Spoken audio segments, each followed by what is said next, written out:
बाजी तो करनी नहीं।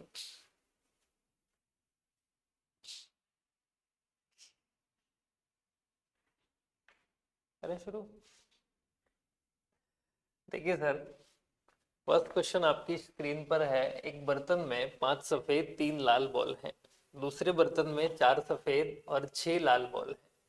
एक बर्तन के रूप में से चुना जाता है, एक बर्तन से चुना जाता है दोनों में से, उसमें से एक गेंद निकाली जाती है। यदि एक बॉल सफेद हो तो क्या संभावना है कि वह पहले बर्तन से होगी। उसने कहा कि आपके पास ना टोटल 2 बर्तन हैं और दोनों बर्तनों में बॉल की संख्या और बॉल के कलर अलग अलग दे रखे हैं। जैसे आपने कहा आपके पास ये पहला बर्तन है और आपके पास ये दूसरा बर्तन है। इस बर्तन में भी व्हाइट कलर की और रेड कलर की बॉल है। दूसरे वाले बर्तन में भी व्हाइट और रेड कलर की बॉल है। ठीक है, पहले वाला जो बर्तन है ना, वो 5 व्हाइट कलर की बॉल रखता है और 3 लाल रंग की बॉल रखता है। दूसरा वाला जो बर्तन है वो 4 सफेद रंग की बॉल रखता है और 6 लाल कलर की बॉल रखता है। इसका मतलब पहले बर्तन में आपके पास टोटल 8 बॉल हो गई और दूसरे बर्तन में आपके पास टोटल कितनी बॉल हो जाएंगी? 10 बॉल हो जाएंगी। अब वो कह रहा है कि इन दोनों में से कोई एक बॉल पिक की जाती है। संभावना ये भी है कि दोनों थैलों में से कोई भी थैले में से वो बॉल निकल के आ जाती है। जैसे 2 थैले मेरे पास है और मेरी आंखें बंद कर दी गई और मुझसे कहा गया कि इन दोनों में से किसी भी थैले में से बॉल उठा लीजिए, तो संभावना तो दोनों में से किसी के भी आने की है। तो आप क्या कहोगे? आप कहोगे कि अगर 2 बैग आपके पास है तो दोनों में से पहले थैले में से बॉल निकलेगी, उसकी प्रायिकता क्या होगी? 1/2 होगी। अच्छा, आपके पास टोटल संभावनाएं कितनी है? तो आप कहेंगे अगर मेरे पास 8 है और 8 में से मुझे एक ही बॉल पिक करनी है, तो आप कहेंगे 8C1 मेरी यही संभावना बनेगी। और उसमें से भी जो एक बॉल निकाली जा रही है वो बॉल भी अगर व्हाइट कलर की होनी चाहिए तो सफेद रंग की बॉल सफेद रंग की गिनती में से ही निकल के आएगी। तो आप कहेंगे 5C1 बॉल निकलेगी आउट ऑफ 8C1 में से। अच्छा सर, प्लस दूसरे थैले में से जो बॉल निकाली जा रही है वो टोटल दोनों में से अगर किसी एक थैले में से निकलेगी तो इसकी प्रायिकता 1/2 होगी। दूसरी बात, अब आप कहोगे कि जो एक बॉल निकल रही है वो किस में से निकल रही है? टोटल 10 में से निकल रही है, तो 10C1 हो गया। और इन 10 में से एक बॉल जो निकल रही है अगर वो भी व्हाइट कलर की ही होनी चाहिए, तो आप कह सकते हो कि यहां से जो प्रोबेबिलिटी बनेगी व्हाइट कलर की, 4 में से एक बॉल आने की संभावना बनेगी। तो ये हो गई सर आपकी टोटल कितनी संभावनाएं हो सकती हैं, यहां से अपन कैलकुलेट कर लेते हैं। ये हो गया 1/2 इंटू, सर जब बेस सेम होता है तो मैं सीधा लिख सकता हूं 5/8 प्लस यहां मैंने लिख दिया 1/2 इंटू, और ये हमारा हो गया सर 4/10। इसको अगर हम सॉल्व कर लेते हैं तो आप कहोगे ये हो गया 5/16, 5/16। और अगर इसको अपन सोल्व कर ले तो आप कहेंगे 2 से कट गया 2 बार और 2 से कट गया 5 बार, तो आप कहोगे कितना आ गया? 1/5। तो यहां से जो टोटल संभावनाएं मेरे पास बनेंगे 16 पंजे 80, ये हो जाएगा सर 25 और 16, और 25 और 16 को ऐड करेंगे तो कितना आ जाएगा? 41/80। ये टोटल संभावनाएं है। अगर वो ये कह रहा है कि क्या संभावना है कि वह पहले बर्तन से हो, तो टोटल आपकी संभावनाएं कितनी हो गई? 41/80 हो गई। और उसमें से पहले थैले में से एक बॉल निकलने की जो संभावना थी वो कितनी आपने पहले से निकाल रखी है, दोबारा निकालने की जरूरत नहीं है, 5/16। तो 5/16 अपॉन 41/80, ये आपकी टोटल संभावना क्रिएट हो सकती है। सर सॉल्व कर लेते हैं इसको। अगर मैं 16 से इसको काट लेता हूं तो ये 5 बार कट जाएगा, 5 हमारा ऊपर चला गया, तो आप कहेंगे जो टोटल संभावनाएं बचेंगी वो बनेंगी 25/41, जो आपको कौन से ऑप्शन में दे रखा था? तीसरे ऑप्शन में आपको यहां से वो दिया हुआ था। ठीक है सर, चलिए सेकंड क्वेश्चन में आपकी टेबुलर फॉर्म दे रखी है। वो कह रहा है इस टेबुलर फॉर्म को टेबल आपको दे रखी है, कह रहा है टेबल को ध्यान से पढ़िए और सवालों का उत्तर दीजिए। टेबल क्या है सर? टेबल आपकी बताती है 5 संस्थान 5 इंस्टीट्यूट हैं आपके जो अलग अलग 4 विषय पढ़ने वाले छात्रों की संख्या को दिखाते हैं।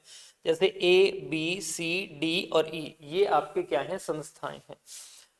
इन संस्थाओं में आर्ट, साइंस, कॉमर्स और कंप्यूटर साइंस की पढ़ाई होती है, जिनमें अलग अलग स्टूडेंट पार्टिसिपेट होते हैं। अब वो क्या कह रहा है, संस्थान E और B में, तो पहले तो मैं लिख देता हूं वो कौन कौन सी की बात कर रहा है, B की और E की बात कर रहा है।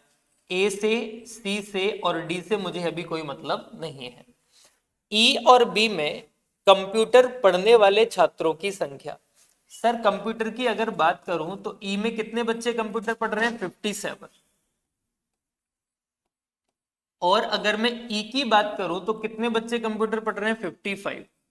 तो आप कहेंगे टोटल कंप्यूटर पढ़ने वाले बच्चों की जो संख्या हो गई, ये हो गई आपके पास कितनी, 100, और ये हो गई 12, तो टोटल 100 कितनी हो जाएगी, 12 हो जाएगी। यही होगी सर। बी और ई अपने को देना था। बी कितनी है, 48, और यहां से ई की अगर मैं वैल्यू देखूं तो वो मुझे कितनी दे रखी है सर, वो दे रखी है अपन को 55।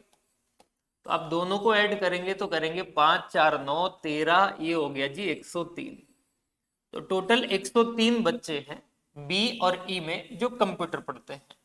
अब कह रहा है इनकी संख्या जो है वो कला पढ़ने वाले छात्रों की संख्या से कितने % ज्यादा है। अगर मैं कला पढ़ने वाले छात्रों की बात करूं तो वो 45 और 55 दोनों को ऐड करेंगे, तो 45 प्लस 55, तो आप कह सकते हो कि टोटल मेरे पास 100 बच्चे ऐसे होंगे जो आर्ट्स पढ़ते होंगे। वो कह रहा है 103 कितना % ज्यादा है, अरे भाई 3 ज्यादा है, किससे, आपके आर्ट्स पढ़ने वाले स्टूडेंट से, मल्टीप्लाइड बाय 100 फॉर परसेंटेज, दोनों कैंसिल हो गए, तो आप कह सकते हो कितने % ज्यादा हो गया, सीधा सीधा 3% यहां से ज्यादा हो जाएगा। ठीक है, चलिए थर्ड क्वेश्चन पे आगे बढ़ते हैं सर। ये क्वेश्चन थोड़ा सा ठीक था, अगर आपने पहले से ये क्वेश्चन देखा हुआ है, आप इस क्वेश्चन के लॉजिक को प्रॉपर तरीके से जानते हैं, तो आप इस सवाल के उत्तर तक बड़े आराम से पहुंच सकते थे। उसने क्या कहा, यदि ABC एक 3 अंकों की संख्या है, पहली बात तो ये है A, B और C ये कोई 3 नंबर नहीं है, ये 3 अंकों की एक कंबाइंड संख्या है। जैसे कि ABC बराबर फैक्टोरियल A, फैक्टोरियल B और फैक्टोरियल C का सम है। वो कह रहा है ये 3 अंकों की कोई ऐसी संख्या प्राप्त होगी जो A फैक्टोरियल को, जो B फैक्टोरियल को और जो C फैक्टोरियल को ऐड करने के बाद प्राप्त होगी। बात समझ आती है। अब देखिए सर, अगर मैं यहां से थोड़ा सा फैक्टोरियल देखूं तो आप कहेंगे 1 फैक्टोरियल की वैल्यू कितनी होती है, 1। 2 फैक्टोरियल की वैल्यू कितनी होती है, 2 इंटू 1 2। 3 फैक्टोरियल जो होता है 3 इंटू 2 6 होता है। अगर मैं 4 फैक्टोरियल की बात करूं तो ये होता है 24। अगर मैं 5 फैक्टोरियल की बात करूं तो आप कहेंगे 5 फैक्टोरियल मेरे पास यहां से होता है 120। अगर हम 6 फैक्टोरियल की बात करें तो 6 फैक्टोरियल हमारे पास कितना हो जाएगा, 720 हो जाएगा, और इसी तरीके से हमारी वैल्यू आगे चलती रहेंगी। अब वो कह रहे हैं कि 3 अंकों की संख्या है, तो 3 अंकों की संख्याओं में तो हमारा फैक्टोरियल 6 तक वैल्यू सेट हो सकती है। 7 जो होगा वो 4 डिजिट में हमको ले जाएगा, तो आगे के नंबर में लिख ही नहीं रहा। इनमें से मुझे कोई ऐसे 3 नंबर पिक करने थे जिनका एडिशन उसी नंबर के बराबर हो। ए पहले वाले डिजिट का, बी दूसरे वाले डिजिट का, सी तीसरे वाले डिजिट का फैक्टोरियल जो होगा वो उसी के बराबर होगा। तो अपन अलग अलग रख के चेक कर सकते हैं, लेकिन मैं आपको डायरेक्ट रिजल्ट बताता हूं कि अगर मैं यहां से ए की वैल्यू 1, बी की वैल्यू 4 और सी की वैल्यू 5 पुट कर सकता हूं, ये अपने को रख के देखना पड़ेगा। तो आप कहेंगे अगर मैं ए को 1 ले लूं, बी को 4 ले लूं और सी को 5 ले लूं, तो सर फैक्टोरियल 1 कितना होता है, 1। फैक्टोरियल 4 कितना होता है, 24। और फैक्टोरियल 5 कितना होता है, ये मेरे पास हो जाएगा सर 120। और जब आप इन तीनों को ऐड कर देंगे तो ये आपके पास जो रिजल्ट आएगा वो कितना आएगा, 145। वो यही कह रहा था कि कौन सी कंडीशन ऐसी होगी ए, बी और सी की जो ABC की फॉर्म में हमारा रिजल्ट देगा, तो वहां से एक 1 होगा, एक 24 होगा और तीसरा क्या हो जाएगा 120 होगा। ठीक है, चलिए अगले सवाल पे बढ़ते हैं सर आगे। आपका क्वेश्चन नंबर 4। एक निश्चित राशि 3 साल के लिए, आपने कितने साल के लिए दी सर 3 साल के लिए, कितने परसेंट की दर से 5% की दर से साधारण ब्याज आपको कितना मिलता है 1200 रुपए। अब एक बात बताओ, अगर मुझे हर साल 5% का इंटरेस्ट मिल रहा है तो पहले साल भी 5 मिलेगा, दूसरे साल भी 5 मिलेगा, तीसरे साल भी 5 मिलेगा। इसका मतलब मुझे टोटल 3 साल में कितने परसेंट का इंटरेस्ट मिलेगा 15% का। और वो कह रहा है कि 15% का जो ब्याज है वो 1200 के बराबर है। तो 15 से मैंने काट लिया 8 बार 80, तो सर 100% की जो वैल्यू होगी वो आपकी कितनी हो जाएगी 8000। इसका मतलब आपका प्रिंसिपल कितना होगा 8000 होगा। ये एक कहानी हमारी खत्म हुई। अब वो क्या कह रहा था कि उसी दर पर उसी समय अवधि के लिए उसी राशि पर चक्रवृद्धि ब्याज कितना होगा। देखिए सर, आपकी जो वो कह रहा है उसी दर पर, दर कितनी है 5% की। अब कंपाउंड इंटरेस्ट निकालने के लिए आप इसको 3 साल के लिए कंबाइंड करना चाहते हो, 3 साल के लिए कंबाइंड कर लो, लेकिन 5% की जो वैल्यू होती है वो होती है सर 1/20। और अगर मैं आपसे कहूं कि 20 रुपए अगर आपने किसी को उधार दिए होते तो 1 रुपए का आपको ब्याज मिल रहा होता, आपका पैसा कितना हो जाता 21 रुपए। अब अगर वो 3 साल की ही बात कर रहा है तो 3 साल बनाने के लिए आपको याद होगा हम इसका क्या कर दिया करते हैं, क्यूब कर दिया करते हैं। तो आपके जो 8000 रुपए होते वो 3 साल बाद 9261 रुपए हो जाते और आपको जो ब्याज मिलता वो 1261 रुपए का ब्याज मिल जाता। बड़ा सिंपल। अब ये संयोग है कि यहां भी कैलकुलेशन करने के बाद 8000 आया और यहां भी कैलकुलेशन करने के बाद 8000 आया। अगर ये 4000 होता, 2000 होता या 16000 होता तो मैं इसका इससे कंपैरिजन करता। अब ये भी 8000 है, ये भी 8000 है, दोनों बराबर हैं। इसका मतलब आपको जो ब्याज मिलेगा वो कितना मिलेगा 1261 रुपए का ब्याज मिलेगा। कौन सा ऑप्शन करेक्ट हो जाएगा, डी ऑप्शन आपका यहां से करेक्ट होगा। ठीक है, चलिए अब उसने कहा कि x की जो वैल्यू है वो इस फॉर्म में है, y is the reciprocal of x। y की वैल्यू x की क्या है, उल्टी है।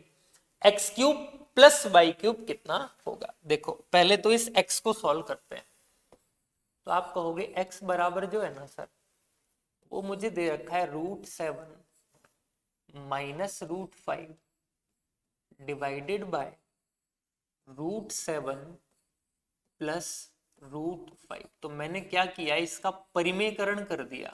उसमें क्या होता है, इसके ऑपोजिट साइन से आप न्यूमरेटर और डिनोमिनेटर दोनों को मल्टीप्लाई कर देते हैं। तो आपने कहा इसका जो नेगेटिव साइन होगा √7 माइनस √5 होगा, इसका जो नेगेटिव साइन होगा वो √7 माइनस √5 होगा। मैंने दोनों को क्या कर दिया, मल्टीप्लाई कर दिया। तो यहां से जो आपकी वैल्यू बनेगी a माइनस बी, तो a माइनस बी का होल स्क्वायर, तो आप कहोगे √7 माइनस √5 का होल स्क्वायर बन गया। और यहाँ पे जो बनेगा सर वो बनेगा a plus b, a minus b मतलब a स्क्वायर √7 का स्क्वायर माइनस बी स्क्वायर का मतलब √5 का क्या हो जाएगा, स्क्वायर हो जाएगा। बड़ी अच्छी बात है। तो आप कह सकते हो कि x की जो वैल्यू निकल के आएगी a माइनस बी का whole square, a square plus b minus 2 into a b, 7 into 5 करोगे तो कितना आएगा √35। और यहां से अगर a square minus b square कर दोगे, 7 में से 5 माइनस करोगे कितना आ जाएगा 2। तो आप कह सकते हो कि जो x की वैल्यू आएगी वो आ जाएगी 12 माइनस 2 √35 और डिवाइडेड बाय कितना 2।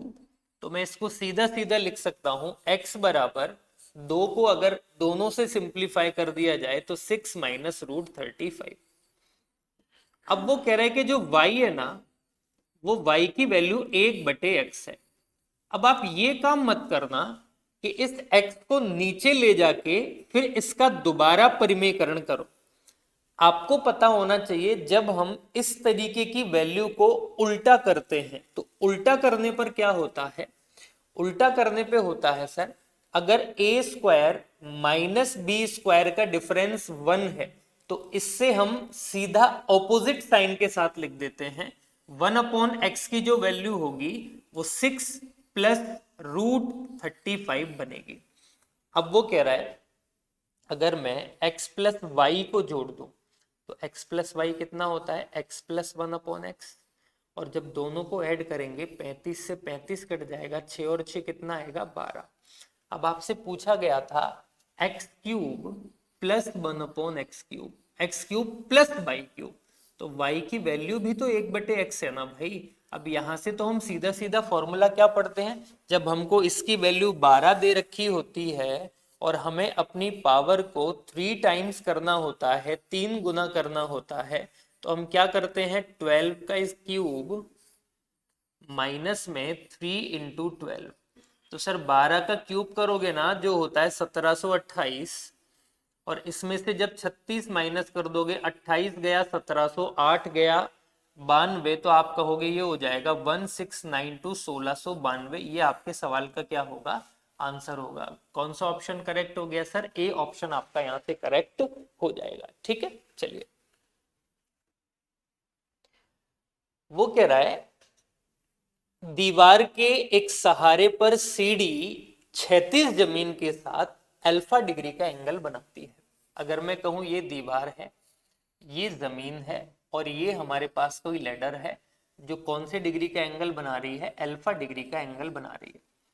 अगर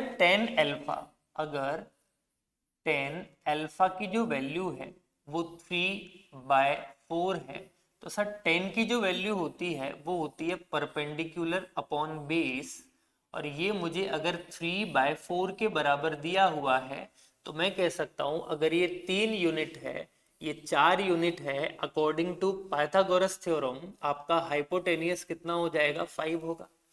अब आपसे कह रहा था यदि यदि सीडी तल से दीवार 0.75 मीटर की दूरी पर है, अगर दीवार से सीडी का तल 0.75 मीटर की दूरी पर है, तो आप कहोगे 4 यूनिट की जो वैल्यू है वो सीधी सीधी 0.75 को रिप्रेजेंट कर रही है, तो 1 यूनिट की जो वैल्यू होगी वो 0.75 डिवाइडेड बाय कितनी हो जाएगी, 4। अच्छा, आपसे क्या पूछ रहा था, आपसे पूछ रहा था सीडी की लंबाई क्या होगी। ये सीडी की लंबाई 5 यूनिट में है, 5 यूनिट बनाने के लिए इसको मैंने किससे मल्टीप्लाई कर दिया, 5 से मल्टीप्लाई कर दिया। कर लीजिए सर, 25 का 5 2 बचा, 35 और 2 37, तो ये हो जाएगा 3.75। ठीक है, और इसको अगर मैं 4 से डिवाइड कर देता हूं तो वैसे तो कट नहीं रहा, तो 0 पॉइंट में ही आंसर निकल के आएगा आपका। तो 4 से काटेंगे, 4 9 36 9 टाइम्स। ठीक है, आपका कितना बच गया सर, 1 बच गया। तो आप कहेंगे 1 बच गया तो ये हो गया 4 3 12, 4 7 28 और 4 पंजे 20, तो ये हो जाएगा सर आपका 0.9375। 0.9375 कौन सा ऑप्शन करेक्ट होगा, ए ऑप्शन आपका यहां से करेक्ट हो जाएगा। आगे बढ़ते हैं सर, ए और बी की इनकम का जो रेशो है वो 4:3 है। एक ए है एक बी है। अगर इन दोनों की इनकम की बात की जाए तो इनका जो इनकम होगा वो किस रेशो में होगा, 4:3 के रेशो में होगा। अगर इनके एक्सपेंस की बात की जाए तो इनका जो एक्सपेंस दे रखा है वो 7:5 के रेशो में दिया हुआ है। अच्छा सर, क्या बोल रहा है आगे, ए की इनकम 4 यूनिट, बी का खर्च 5 यूनिट से दुगनी है, ये इससे डबल है। यार देखो, अगर मुझे इसको इससे डबल करना है तो पहले तो इन दोनों को बराबर करो। बराबर करने के लिए इसको 5 से और इसको 4 से मल्टीप्लाई कर दिया। रेशो की खासियत, अगर किसी एक नंबर को 5 से किया है तो पड़ोसी भी होगा, किसी एक नंबर को 4 से किया है तो पड़ोसी भी मल्टीप्लाई हो जाएगा। अब ए की इनकम और बी का खर्चा बराबर हो गए, लेकिन वो कह रहा था ए की इनकम अगर डबल होनी चाहिए तो मुझे इन दोनों को किससे मल्टीप्लाई करना पड़ेगा, 2 से मल्टीप्लाई करना पड़ेगा। ऐसा करने से रेशो कुछ नहीं होता। देखो 10 से 10 कट जाएगा, दोबारा 4 3 आ जाएगा, 4 से 4 कट जाएगा, दोबारा 7 5 आ जाएगा। तो आपकी एक नई वैल्यू निकल के आ गई। अगर आप इसको लिखते हैं तो आप कहेंगे 4 पंजे 20, 2 80, ए की इनकम कितनी है 80 रुपए, 5 3 15, 2 30, बी की इनकम कितनी है 30 रुपए, ए का खर्चा कितना है 28 रुपए और बी का खर्चा कितना है 20 रुपए। तो आप कह सकते हो सर अगर मुझे निकालना है ए और बी की सेविंग, तो सेविंग और क्या, सेविंग कुछ नहीं होती, सेविंग होती है इनकम माइनस एक्सपेंस, दोनों को माइनस कर दीजिए सर।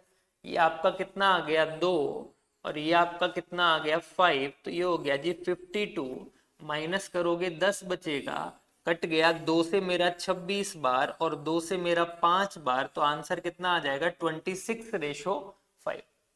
क्या हुआ, ए और बी की बचत का अनुपात, 4 पंजे 20 दूनी 80, बचत का अनुपात। तो आप कहेंगे जब इन दोनों को माइनस कर देंगे, ये वैल्यू तो हमारी आ गई सर 5 या 15 दूनी 30, ये आ गई 20, तो दोनों का डिफरेंस आ गया हमारे पास कितना 10। और यहाँ अगर अपन दोनों का डिफरेंस निकाले तो बड़ा ज्यादा आएगा, वैल्यू तो आपको बड़े आसानी से दे रखी है, इसका मतलब ऑप्शन आपके गलत सेट किए गए हैं। वो कह रहा था ए और बी की इनकम जो है वो 4 और 3 के रेशियो में है, उसका जो खर्चा है वो 7 और 5 के अनुपात में है। ए की इनकम बी के खर्च से 2 गुनी है, तो पहले इसको 5 से, 4 से इसको 5 से मल्टीप्लाई किया, तो ये भी 5 से हो गया, 5 चौक 20 दूनी 40 होगा ना यार, यहाँ पे बिल्कुल सही है 40 इसकी वैल्यू आएगी। तो ये मेरे पास कितना हो गया 10, ठीक है ये 10 हो गया। इसको माइनस करेंगे तो कितना बचेगा, सीधा सीधा केवल 12, 2 से कट जाएगा 6 बार, 2 से कट जाएगा 5 बार, तो आप कह सकते हैं इसकी जो वैल्यू होगी कितनी हो जाएगी 6:5। कौन सा ऑप्शन, ए ऑप्शन यहां से करेक्ट हो जाएगा। आगे बढ़िए सर। 8 पुरुष और 10 महिलाएं एक काम को 30 दिन में पूरा कर सकते हैं। अगर मैं इसको लिखूं कि 8 पुरुष प्लस 10 फीमेल अगर एक साथ काम करते हैं तो आपका जो काम है वो 30 दिनों में कंप्लीट हो जाता है। उसी काम को अगर 18 पुरुष 18 मैन एंड 12 वुमेन एक साथ पूरा करने लग जाएं तो वही काम जो पूरा होगा वो हमारा 20 दिनों में पूरा हो जाएगा। बराबर पूछ रहा है, बताइए उसी काम को 14 दिन में कराने के लिए 8 आदमियों के साथ कितनी फीमेल्स की जरूरत होगी अगर मैं उसी काम को टोटल 14 दिनों में पूरा करवाना चाहता हूं। तो आपने एमडीएच में इस तरीके के कई सारे क्वेश्चन पढ़े होंगे जिनमें 3 कंडीशन दे रखी होती हैं, 4 के भी सवाल बनते हैं जिनमें 2 को बराबर करके इनकी एफिशिएंसी निकाली जाती है, फिर आखिरी के 2 को बराबर करके उनकी वैल्यू निकाली जाती है। तो अपन करते पहले इन दोनों को इक्वल। तो देखो भैया 0 से 0 कट गया, 3 अंदर मल्टीप्लाई हो जाएगा, तो ये मेरे पास हो गया 24 मैन, और यहां पे जब मल्टीप्लाई कर दोगे तो ये हो जाएगा 30 फीमेल्स इज इक्वल टू, जब अंदर मल्टीप्लाई करेंगे तो 36 प्लस 24 यही होगा फीमेल। सर माइनस कर लीजिए, जब आप इसमें से इसको माइनस करेंगे तो 12 बचेगा और इसमें से इसको माइनस करेंगे तो 6 बचेगा, तो आप कह सकते हैं यहां से बराबर में 12 male is equals to 6 female, और मेल और फीमेल का जो सीधा सा रेशो होगा वो मेरे पास कितना आ जाएगा 1/2। इसका मतलब जहां जहां मेरे पास मेल है वहां वहां मैं 1 पुट कर सकता हूं, जहां जहां मेरे पास फीमेल है वहां वहां मैं 2 पुट कर सकता हूं। 1 हो गया और यहाँ पे कितना हो गया 2, तो ये हो गया 18 और ये हो गया 24, तो 18 प्लस 24 इंटू 20 और बराबर में मेरे पास हो गया सर ये कितना 8 प्लस 2x, ठीक है, और ये मल्टीप्लाई में मेरे साथ कितना चल रहा है 14 चल रहा है, ठीक है सर। तो ये हो गया सर 20, 30, 40, 12, 42 गुणा में 20 बराबर 8 + 2x, और 14 से अगर मैं सीधा काट लूँ तो 3 बार कट गया, तो ये हो गया 60। 60 हो गया, 8 माइनस करोगे आएगा 52। 52 को अगर 2x के बराबर रखूंगा तो पता चल जाएगा कि मुझे कितनी महिलाओं की आवश्यकता होगी, 26। तो आपका आंसर आ जाएगा 26 फीमेल्स चाहिए। अगर 8 पुरुषों के साथ उस काम को कितने दिन में कंप्लीट करवाना है, आपको 14 दिनों में कंप्लीट करवाना है।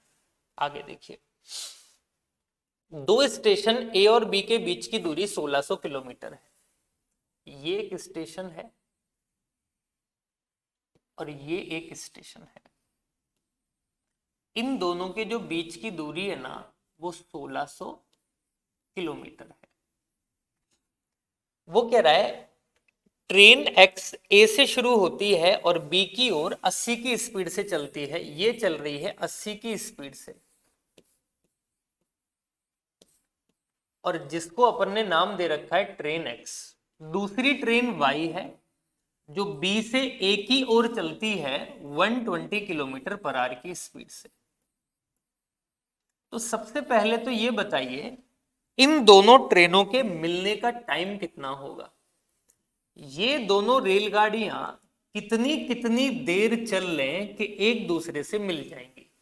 तो आप कहेंगे टाइम बराबर होता है डिस्टेंस जो 600 किलोमीटर की है, 1600 किलोमीटर की है, और स्पीड 120 + 80, क्योंकि दोनों ऑपोजिट डायरेक्शन में चल रही हैं तो 200 की स्पीड से भागेंगी, तो दोनों को मिलने में कितने घंटे लगे होंगे, 8 घंटे लगे होंगे। सर इसने यहां से यहां तक पहुंचने में 8 घंटे लिए, इसने भी यहां से यहां तक पहुंचने में 8 घंटे लिए, दोनों को मिलने में 8 घंटे लगे। वो क्या पूछ रहा है, 120 किलोमीटर प्रति घंटे की गति से चलती है, तो ए से कितनी दूरी पर वो एक दूसरे को मिलेंगी, यहां मिलेंगी। लेकिन किससे दूरी पर, ए स्टेशन से कितनी दूरी पर मिलेंगी। तो अगर ये 80 की स्पीड से चलता है 1 घंटे में, तो 8 घंटे में इसने जो दूरी तय की होगी वो कितनी की होगी, 640 किलोमीटर की। तो आप कह सकते हो कि 640 किलोमीटर आगे स्टेशन ए से दोनों की मुलाकात हो रही होगी। कौन सा ऑप्शन सही होगा, सी ऑप्शन हमारा यहां से करेक्ट हो जाएगा। आगे सर, एक व्यक्ति ने किसी वस्तु को 8% की हानि पर बेच दिया। जैसे मान लीजिए कोई सामान आपका 100 रुपए का है, तो उसने उस सामान को कितने में बेच दिया, 92 में बेच दिया। यदि वह उसे 10.5% के लाभ पर बेचता, यदि वो उसको 110.5 रुपए में बेचता, कितने में, 110.5 रुपए में बेचता, तो उसको ज्यादा पैसे मिलते। अरे भाई 8 रुपए ये रहे, 10.5 ये रहे, इसका मतलब उसको 18.5 रुपए ज्यादा मिलते। लेकिन सवाल में कह रहा है कि 18.5 रुपए ज्यादा नहीं मिलते। कितने रुपए ज्यादा मिलते हैं साहब उसको, 46.25। इतने रुपए उसको क्या मिलते हैं, ज्यादा मिलते हैं। अगर मैं देखूं कि कितने गुना है ये पूरा पूरा, 18 दूनी 36 और 0.5 का दुगना 1 हो गया, 37 हो गया, और आधा करेंगे 9.25, 37 और 9.25 46.25, तो सीधा सीधा 2.5 गुना हो गया सर। अगर ये 2.5 गुना है तो आप कह सकते हो कि आपका जो प्रिंसिपल होगा, या मैं कहूं कि जो उसका कीमत होगा, कितना हो जाएगा, 250। 12% लाभ कमाने के लिए कितने का बेचना पड़ेगा। अगर 250 रुपए का सामान है और उस पे आप 12% लाभ कमाना चाह रहे हो, तो आप उस सामान को कितने का बेच दो, 112 में, 25 से 10 बार, 25 से 4 बार, 4 से जब आप इसको काट देंगे सर, 4 दूनी 8, 4 अट्ठे 32, तो सामान 280 रुपए का बिक जाएगा। कितने का बिकेगा, 280, 280 रुपए का आपको वो सामान बेचना होगा। आगे बढ़ते हैं अगले सवाल की ओर। ए, बी और सी की इनकम आय का 80, 85 और 75% खर्च किया जाता है। एक ए है, एक बी है और एक सी है। इनकी कुछ इनकम रही होगी, उस पे इन्होंने एक्सपेंस कर दिया होगा, और कुछ इनकी सेविंग्स रही होंगी। वो कह रहा है ए नाम का आदमी 80% खर्च करता है, बोले तो 4/5 खर्च करता है। मतलब अगर ये 5 रुपए कमाता है तो ये 4 रुपए खर्च कर देता है, इसकी सेविंग कितनी होती होगी? 1 रुपए की।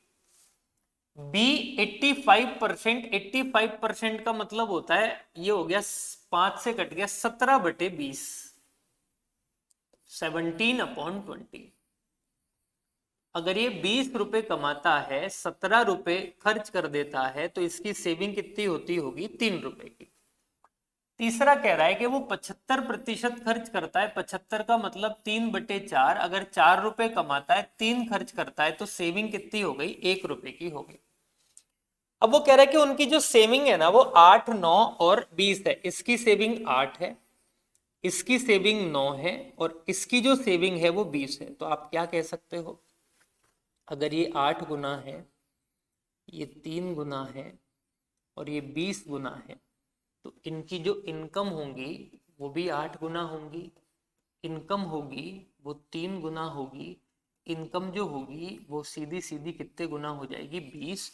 तो मैं कह सकता हूं ए, बी और सी की इनकम का जो रेशो होगा ये हो जाएगा 8 पंजे 40, ये हो जाएगा 60, और यहाँ पे हो जाएगा सर 80।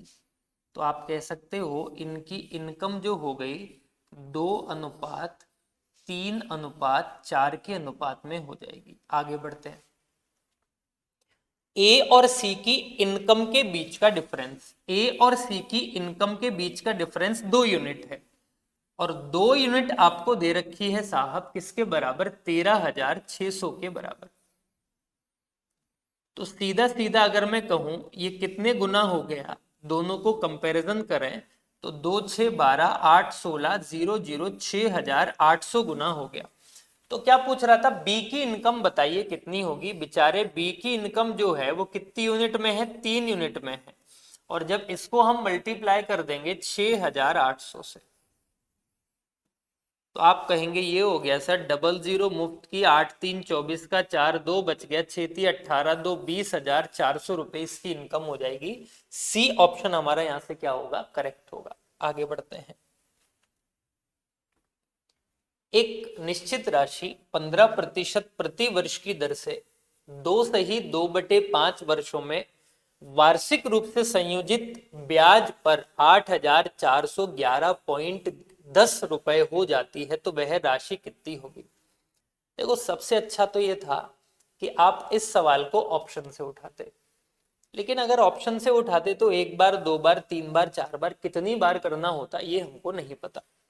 अब दूसरी बात यह है कि इसको करने का सबसे अच्छा मेथड जो अपन पढ़ते हैं ना, जैसे वैल्यू पढ़ते हैं, ट्री मेथड सबसे बेस्ट है। आपने कहा 15%, तो 15% का मतलब जो होता है ना सर, वो होता है कि आपका जो भी ब्याज लगेगा वो किससे लगेगा? 3/20 से लगेगा, यही लगेगा। अब आप कहेंगे कि सर 2 साल तो पूरे पूरे इस्तेमाल हो रहे हैं और तीसरे साल का जो ब्याज है वो 2/5 है। ठीक है, अब देखिए, अगर मैं प्रिंसिपल मान लूं, प्रिंसिपल माना जाता है ऐसा, जितना टाइम है 20 की पावर 3 करोगे तो आपका प्रिंसिपल आ जाएगा 8,000 रुपए, और इस 8,000 रुपए पे आपको 3 साल का ब्याज कैलकुलेट करना है, और आपकी दर कितनी है? 3/20 हम निकालना जानते हैं। 20 से कट जाएगा कितनी बार? 400 बार, और ये आ गया 1200, या यहाँ भी 1200 आएगा 3/20 से, और यहाँ भी कितना आएगा? 1200। अगर 1200 रुपए पर 3/20 से ब्याज देना है तो 12 कट गया 6 बार, 60, 60 से होगा 180 रुपए का ब्याज यहां बनेगा, 180 रुपए का ब्याज यहां बनेगा, 180 रुपए का ब्याज यहां बनेगा, और 180 रुपए पे अगर लगाएंगे 9 बार कट जाएगा, 9 तिया 27। अगर मुझे 2 साल और तीसरे साल में 2/5 हिस्सा ब्याज लेना है केवल, तो आप कहेंगे सर देखो ये तो होता है पूरे पूरे 2 साल का ब्याज, तो 12 और 12 24, तो ये हो गया सर, और 180 रुपए आया ब्याज पे ब्याज, तो आप कहेंगे 2580 रुपए तो बनेंगे ही बनेंगे 2 साल के। कितने बनेंगे? 2580 रुपए तो आपके बन ही रहे होंगे प्लस में। जो तीसरे साल का ब्याज है पूरा, इसका 2/5 करना है। तो तीसरे साल का ब्याज कितना होगा? 7 होगा। 8 2 10 और 8 18 का एक बच गया। 1 2 3 4 और 1 5, तो आप कहेंगे 1587 रुपए। और 1587 का कितना करना था? 2/5 टाइम्स करना था। तो सर पहले दुगना कर लेते हैं। 7 2 14 का 4, 1 8 2 16 और 1 17 का 7, 1 बचा, 5 2 10 और 11, 2 एकम 2 और 1 3, 3174 बटे में 5। और जब इसको सिंप्लीफाई कर दोगे, 5 6 30, 1 बच गया, 5 तिया 15, 2 बच गया सर 15 पे, 5 चौक 20 और पॉइंट लगाओगे तो ये आ जाएगा 5 चौक 20 पे 4, 5 अट्ठे 40, 634.8। 2580 और 634.8, ये आपका 2 सही 2/5 साल का ब्याज आ गया। 0.8 का 0.8, 4 का 4, 8 3 11, 6 5 11, 2 और 1 3, 3214। 8000 रुपए आपने किसी को दिए, 3214 रुपए आपका ब्याज बन गया। 8 और 3 11214 रुपए आपके बन जाएंगे। कितने बनेंगे? 11214 रुपए यही बनेंगे। और पॉइंट में कितना है सर? 8 है। इसकी वैल्यू जो दे रखी है आपको कि आपका जो अमाउंट तैयार होता है वो कितना होता है? वो होता है 8411.10। जब पता करोगे कि ये कितने गुना निकल के आएगा तो ऐसे ही करेंगे ना, 4111 8411.10 और बटे में कितना हो गया? 11214.8। और जब इसको सिंप्लीफाई कर दिया जाएगा, छोटे छोटे बड़े बड़े नंबर्स से इनका रेशो आएगा सर 3/4। कितना आ जाएगा? 3/4। अगर आपकी एक चीज किसी सवाल में 3/4 गुना है तो हमारा जो प्रिंसिपल होगा वो भी 3/4 टाइम्स हो जाएगा। तो आप कहेंगे 4 से कट गया 2000 बार, और 2000 को 3 से मल्टीप्लाई किया तो कितना निकल के आ गया? 6000 रुपए निकल के आ गया। ठीक है, तो आप कहेंगे कौन सा ऑप्शन करेक्ट हो जाएगा? सी ऑप्शन यहां से हमारा करेक्ट होगा। आगे बढ़ते हैं। उसने कहा त्रिभुज एबीसी की भुजाएं AB, BC और AC पर बिंदु D, E और F इस प्रकार है। चलो पहले तो अपन बना लेते हैं एक छोटा सा ट्रायंगल। ये रहा सर हमारा ट्रायंगल, ये लीजिए। अब वो कह रहा है कि इस ट्रायंगल में आपको जो इंफॉर्मेशन दे रखी है, ये A है, ये B है और ये C है। AB पर एक पॉइंट D है, BC पर एक पॉइंट E है और AC पर एक पॉइंट मुझे दे रखा है कितना? F। ये लीजिए कि A, B और C को समद्विभाजित करता है AE, इसका एंगल बायसेक्टर है, ये इसका एंगल बायसेक्टर है और ये इसका एंगल बायसेक्टर है। ठीक है, AB बराबर 6 है, AB बराबर 6 है। BC बराबर 7 है, BC आपको 7 दे रखा है, AC आपको 8 दे रखा है। क्या पूछ रहा है आपसे? आपसे पूछ रहा है BE की लंबाई बताइए कितनी होगी, BE की लेंथ आपके पास कितनी हो जाएगी, यही पूछा गया ना। देखो सर, अगर मुझे केवल और केवल यहां से लेके यहां तक की लेंथ निकालनी है, तो अगर मैं इसको x मान लो और ये टोटल 7 है, तो ये मेरे पास कितनी हो जाएगी? 7 माइनस x हो जाएगी। ठीक है, अब आपको पता है कि अगर ये वाली लाइन एंगल बायसेक्टर है तो इन दोनों का रेशो और इन दोनों का रेशो बराबर होता है। तो सर 6 और 8 का जो रेशो होगा ना, वो बराबर होगा x और 7 माइनस एक्स के। ये कब होता है? जब ये वाली लाइन हमारी एंगल बायसेक्टर होती है। कर लीजिए सर इनको आपस में मल्टीप्लाई, तो ये हो गया 42 माइनस 6x बराबर में ये हमारे पास कितना हो जाएगा? 8x। यही होगा ना, 8x। तो आप कहोगे यहां से हमारा अगर ऐड कर देंगे 8 और 6 14, तो 42 इज इक्वल टू 14x और x की जो वैल्यू होगी वो कितनी निकल के आ जाएगी 3, तो यहां से यहां तक की जो लेंथ होगी वो हमारी कितनी हो जाएगी, BE जो होगा वो पूरा पूरा 3 सेंटीमीटर के बराबर हो जाएगा। आगे बढ़ते हैं। वो कह रहा है कि कुछ नंबर्स हैं जिनका एवरेज कितना है, 82 है। ठीक है, 82 है। अगर संख्याओं का 5/7 भाग 14 से घटा दिया जाए, अगर हर नंबर में से मैं 14 14 14 माइनस करता तो एवरेज भी हमारा 14 कम हो जाता। लेकिन सर सारे नंबरों में से 14 माइनस नहीं करना, तो एवरेज 14 कम नहीं होगा। आप कह रहे हो कि केवल इसका 5/7 भाग कम होगा, इसका मतलब हमारा एवरेज कितना कम हो जाएगा, 10 कम हो जाएगा। तो हमारा नया औसत कितना आया, 72।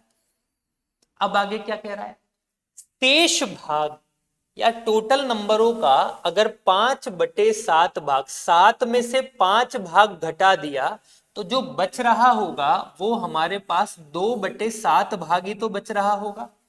इस 2/7 भाग को अगर 7/2 की वृद्धि कर दी जाए, इसमें किसकी वृद्धि कर दी जाए, 7/2 की, पूरा पूरा कट गया, इसका मतलब कितने की वृद्धि हो गई, 1 की। अगर 1 की वृद्धि कर दी जाए तो हमारा जो एवरेज होगा वो किसके बराबर हो जाएगा, 73 के। कौन सा ऑप्शन करेक्ट होगा, बी ऑप्शन यहां से आपका करेक्ट हो जाएगा। ठीक है, चलिए।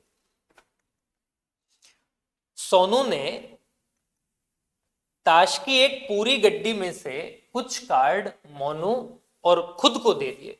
ठीक है, सोनू के पास एक ताश की गड्डी है, इसमें कुछ कार्ड होंगे और कार्ड की संख्या 52 होगी। बड़ी सिंपल सी बात है। इसमें से अगर मोनू के पास एक्स कार्ड चले गए तो उसने खुद कितने कार्ड रख लिए होंगे, वाई कार्ड रख लिए होंगे। ठीक है, सोनू ने मोनू को कुछ कार्ड दे दिए और बाकी के कार्ड अपने पास एक्स रख लिए और मोनू को कितने दे दिए, वाई दे दिए। सोनू ने फिर मोनू से कहा, अगर तुम मुझे अपने कार्ड में से एक निश्चित संख्या दोगे, अगर तुम मुझे अपने कार्ड में से एक निश्चित संख्या दोगे तो इसमें से कम हो जाएगी और इसके पास ज्यादा पहुंच जाएगी, x+a। तो मेरे पास तुम्हारे कार्ड से 4 गुने कार्ड होंगे, तो मेरे पास तुम्हारे कार्ड से 4 गुने कार्ड होंगे। मतलब अगर तुम अपने कार्डों को 4 गुना कर देते हो तो हम दोनों के कार्डों की संख्या क्या हो जाएगी, बराबर बराबर हो जाएगी। ठीक है साहब, अब आगे क्या कह रहा है,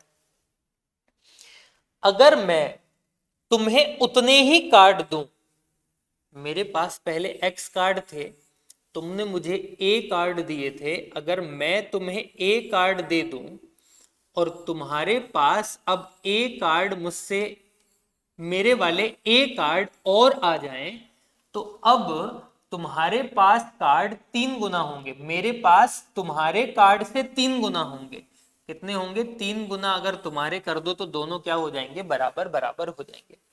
अब सर इसको सिंप्लीफाई करना था, इसको किसी भी तरीके से आप सिंप्लीफाई कर लीजिए। एक्स वाई की टर्म लिख लीजिए, ये 4 इधर आ जाएगा, तो पहली जो इक्वेशन तैयार होगी वो ये होगी सर, x माइनस में 4y, ये लीजिए, बराबर, ये माइनस का 4a है, ये a हो जाएगा, तो ये हो गया माइनस का 5a।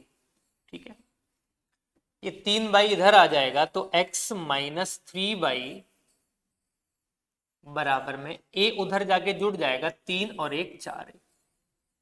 अगर दोनों इक्वेशनों को माइनस कर दिया जाए तो माइनस प्लस माइनस हो जाएगा। आप कहेंगे कट गए, y माइनस का y बराबर माइनस का 9a, और अगर मैं माइनस से माइनस काट दूं तो y की वैल्यू कितनी आ जाएगी, 9a आएगी कि नहीं आएगी। अब सर आपको यहां से ना a की कुछ वैल्यू पुट करनी होगी।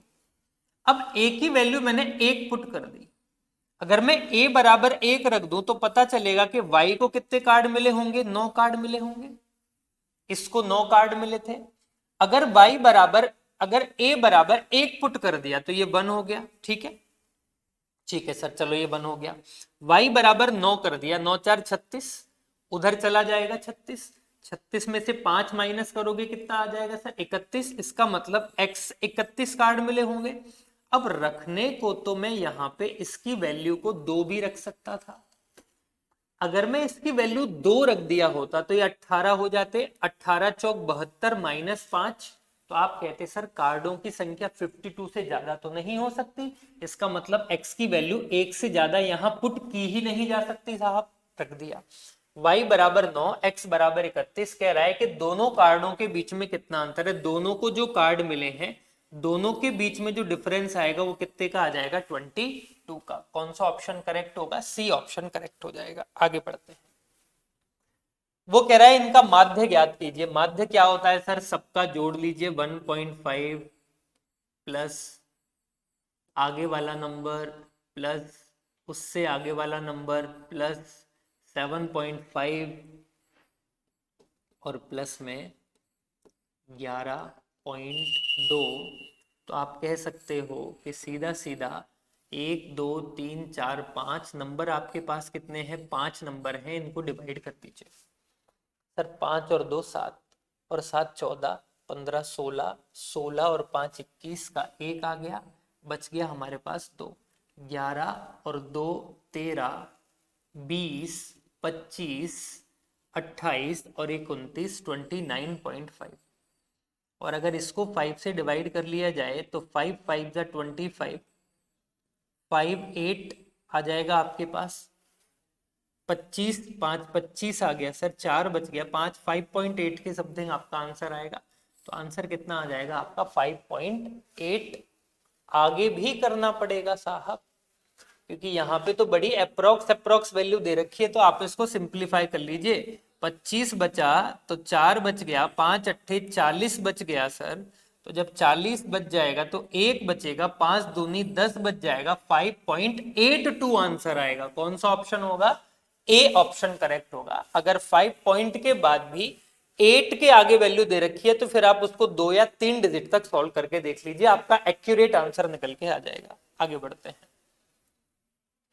दो वस्तुएं 2194.5 रुपए प्रति वस्तु की दर से बेची गई। पहली वाली आर्टिकल को भी आपने इसी कीमत पे बेचा और दूसरे आर्टिकल को भी आपने इसी कीमत पर बेचा।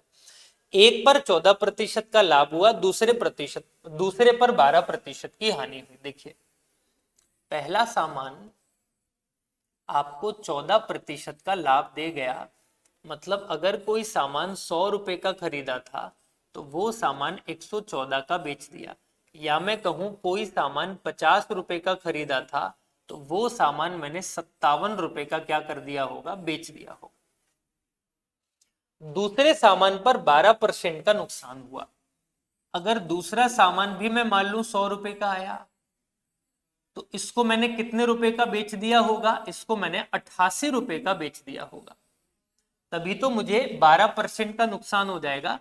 4 से काट लिया 25 बार और 4 से काट लिया 22 बार, मतलब 25 का सामान कितने का बेच दिया, 22 का। अब ये जो लाइन है ना उसका इसमें केवल इतना सा काम है कि दोनों सामानों को समान कीमत पर बेचा जाता है। इसका मतलब दोनों सामानों के जो सेलिंग प्राइस होंगे वो आपस में कैसे होंगे, बराबर बराबर होंगे। सेलिंग प्राइस बराबर करने के लिए इसको 22 से, सेलिंग प्राइस बराबर करने के लिए इसको 57 से मल्टीप्लाई कर दिया।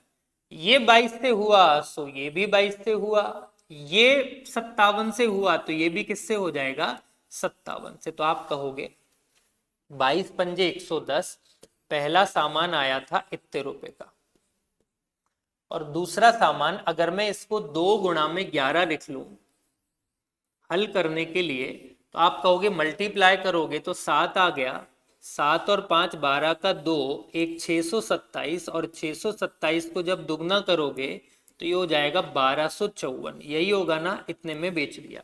तो यहां भी मल्टीप्लाई करने के बाद आ जाएगा 1254।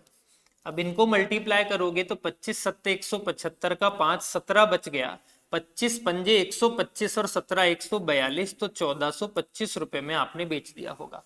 तो दोनों सामान कितने रुपए के आए थे सर, दोनों सामान का अगर टोटल किया जाए तो ये हो गया 25 और 10 35, ठीक है, 22 पंजे 110, इसको करेंगे तो अपना हो जाएगा 25 पंजे, दोनों सामान कितने रुपए के आए थे, तो 5 का 5, 2 और 1 3, 4 और 1 5 हो गया।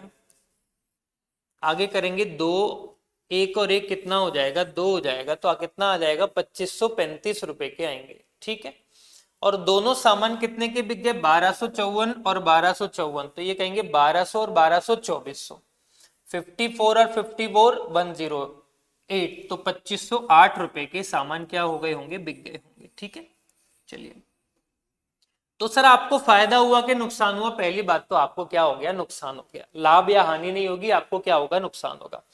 कितने रुपए का आपको नुकसान हो गया, यहां से जरा उसको कैलकुलेट कर लीजिए। ठीक है ना सर, देखो 22 पंजे 22 से मल्टीप्लाई होगा 110, तो जीरो आ गया 110। अरे भाई यहाँ जीरो आएगा ना, ये तो मैंने 1110 लिख दिया, 110, तो यहाँ पे 25 25 बचेगा, माफ करना। ठीक है, जब इसमें से इसको माइनस करोगे तो आपको पता चलेगा 17 और 8 25, 17 रुपए का नुकसान हो गया। और 17 रुपए का नुकसान किस पे हुआ, जा 2525 पे मल्टीप्लाइड बाय 100, तो मेरे मालिक 25 से कट गया 101 बार और 25 से कट गया 4 बार, लगभग काटोगे तो 17 छिक्की 102, 6 से काटोगे तो आ जाएगा 0.66 के समथिंग आपका आंसर। ठीक है, 2/3, और 2/3 का मतलब होता है 6, 6 छिंग 36, 6 छिंग 36, 0.66, तो आप कह सकते हो आपका जो आंसर होगा कितना हो जाएगा, 0.67। ठीक है, चलिए, निम्नलिखित बार ग्राफ 2005 से 2010, ये रहा, 2005 से 2010 ए और बी कंपनी द्वारा उर्वरकों के उत्पादन को दर्शाता है। एक्स अक्ष वर्षों का प्रतिनिधित्व करता है और वाई उर्वरों का उत्पादन का प्रतिनिधित्व करता है। वो कह रहा है नीचे गए डेटा का अध्ययन कीजिए। अब पढ़ लेते हैं सर एक बार। कंपनी ए और कंपनी बी में जितना प्रोडक्शन हुआ 2005 से लेके 2001 में, ए और बी कंपनी ने कितना किया, ए और बी कंपनी ने कितना किया, सबका अलग अलग टेबल बना के आपको दिया हुआ है बार ग्राफ के रूप में। कह रहा है कंपनी ए 2008, 2009 और 2001 में औसत उत्पादन कितना होगा। 2008, कलर चेंज कर लेते हैं, 2008 का पूछ रहा है, 2009 का पूछ रहा है और 2010 का पूछ रहा है। वो भी कौन सी कंपनी का, ए का। ए दोनों में पहली वाली और पहली वाली कंपनी है, इनका औसत। तो ये हो गया सर 460, आगे हो गया 580, और आगे मेरे पास आ गया 670 डिवाइडेड बाय 3। तो सर सबको जब मर्ज कर दोगे तो पता चलेगा 0 हुआ, जोड़ेंगे तो 7 8 15 और 6 21 का 1, 2 बच गया, 2 और 6 8 हो गया, 8 5 13, 13 1710, और 1710 को जब आप 3 से डिवाइड करोगे तो ये 3 6 18। ठीक है, कितना बच गया आपके पास, सॉरी 3 6 18 कैसे कट जाएगा, 3 6 18 ज्यादा हो जाएगा, 3 पंजे 15, 3 सत्ते 21, 0 570। कौन सा ऑप्शन करेक्ट होगा, डी ऑप्शन करेक्ट हो जाएगा। आगे बढ़ते हैं। वो कह रहा था जब धनात्मक संख्याएं ए बी और सी को 13 से विभाजित किया जाता है तो शेषफल 9 7 और 10 बचते हैं। जब ए प्लस 2b प्लस 5c को 13 से डिवाइड किया जाए तो रिमाइंडर क्या होगा। ऐसी कंडीशन में अपन क्या करते हैं, ए बी और सी को हमारे रिमाइंडर के बराबर मान लिया जाता है। जब एक सवाल में दो कंडीशन लगा रखी हो तब मैं मान सकता हूं ए बराबर 9, बी बराबर 7 और सी बराबर कितना होगा 13। तो मैंने रख दिया। जो पूछ रहा था ए प्लस 2b प्लस 5c को अगर 13 से डिवाइड किया जाए तो क्या होगा। तो सर मैंने क्या किया, ए बराबर 9, बी बराबर 7 और सी की वैल्यू को कितना पुट कर दिया, 10 पुट कर दिया। अब देखिए सर ये हो गया 9 प्लस 14 प्लस 50, और इसको किससे डिवाइड करना है, 13 से। तो 14 और 9 23, ऐड करोगे तो आएगा 73, और 73 को 13 से डिवाइड करेंगे, 13 पंजे 65, तो आपका रिमाइंडर सीधा सीधा कितना बच जाएगा 8। कौन सा ऑप्शन करेक्ट होगा? डी ऑप्शन आपका यहाँ से करेक्ट हो जाएगा। आगे बढ़ते हैं। यदि दो संख्याओं के बीच का अंतर 5 है, मैंने मान लिया एक नंबर ए है और एक नंबर बी है, अगर मैं दोनों का डिफरेंस निकाल दूं तो मेरा दोनों का डिफरेंस कितना निकल के आएगा? 5 निकल के आएगा। और उनके घनों का अंतर अगर मैं ए क्यूब में से माइनस कर दूं बी क्यूब, तो इन दोनों का जो डिफरेंस है वो आता है 1850। देखना सर, तो पहले तो मैंने इसका स्क्वायर कर दिया। जब इसका स्क्वायर किया तो मुझे पता चला कि ये होता है हमारे पास A square plus B square minus 2ab बराबर 25 दोनों साइड। और ये होता है सर a माइनस बी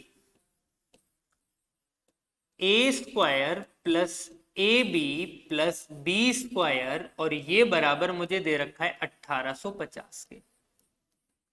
तो अगर मैं a माइनस बी की जगह 5 रख दूं तो ये 5 से सीधा सीधा सिंप्लीफाई होगा, और a square plus B square plus A b की जो वैल्यू होगी वो 5 से काट लेते, 5 तिया 15, 5 सत्ते 35, 0 370 आ जाएगी। सर देखिए, माइनस माइनस माइनस माइनस करने पर सबको ये कट गया, ये कट गया, ये आ जाएगा -3ab। और ये किसके बराबर होगा सर?